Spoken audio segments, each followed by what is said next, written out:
So we just picked up this really nice, or I say nice, it's pretty decent 94 Polaris 400 full drive. I've never had one of these before, but we're getting one mainly for the engine. It runs and drives. It needs a little bit of work, but the whole reason we picked it up was for the engine. It's got a 300 and I want to say 378 cc liquid cooled two-stroke setup on it, and we're going to be putting that in an Odyssey. And we went with this because these are usually pretty cheap to find. I gave $550 for this one and drove about 3 hours to get it, and I drove it up onto the trailer. It's got some nice little CV guards on it, but I drove it up on the trailer and hauled it back home, and it's fairly complete too. I mean, the shields are here, you know, the fenders are decent.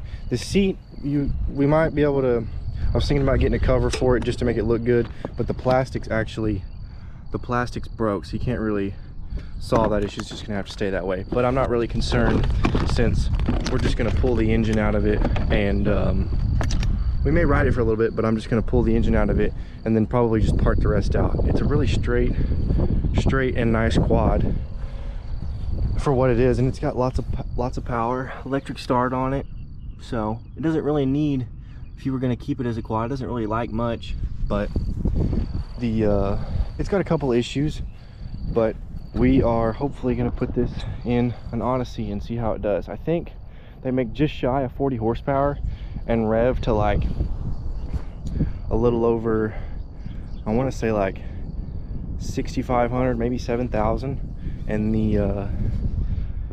the clutch is on the same side as an Odyssey would be. It's got electric start, water cooled setup, so you really can't beat any of that. And then it's also got the speedometer on it. It says it's got, what is that, 1,025 miles, and that works. I did hook it up, so we will hopefully get to start on this thing soon and get it set up.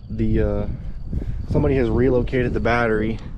The battery normally goes in here, and somebody has relocated it to the little cubby back here, and that does all work. Electric start works on it, and I've been looking for one of these for a while for a setup, but I hadn't found one. I'm trying to choke on. It's missing the key, but you could just turn it with a screwdriver. That's what the guy before me did.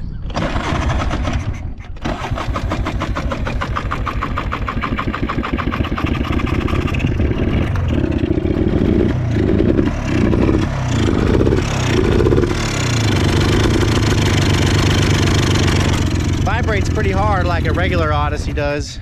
Doesn't want to stay running. We got some tuning to do on it, but I have ridden it and driven it around some, and it has been pretty fun. It gets after it. It'll do like probably like 55, right about 55-ish, you know, 50 flat out.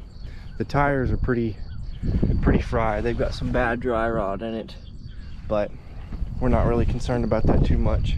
So I think with gas we've got about $700 to go get it, and you cannot beat that for what these things are. People still have them, and so they're needing parts for them.